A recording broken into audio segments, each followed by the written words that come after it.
அரசு பேருந்தை ரிவர்ஸில் ஓடவிட்ட ஒற்றை கொம்பன், 20க்கும் மேற்பட்ட உயிர்களை கடவுளாக காத்த ஓட்டுநர்.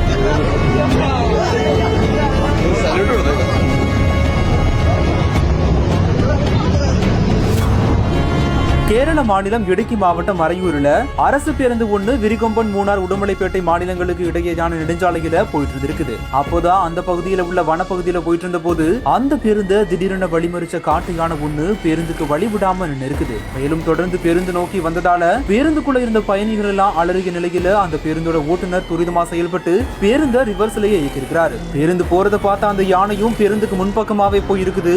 ஓட்டுநரும் சாமர்த்தியமா செயல்பட்டு பேருந்த தொடர்ந்து ரிவர்ஸ்லயே இயக்கியிருக்கிறார். இதையடுத்து அந்த யானை காட்டு பகுதிக்குள்ள போன நிலையில பேருந்து ஓட்டுநர் அங்க இருந்து பேருந்த வேகமா எடுத்துட்டு கிளம்பியிருக்கிறாரு. இந்த ஒரு நிலையில தான் துரிதமா செயல்பட்டு பேருந்து ரிவர்ஸ்ல இயக்கி அத்தனை உயிர்களையும் காப்பாற்றிய ஓட்டுநருக்கு பாராட்டுகள் குவிஞ்சிட்டு வருது.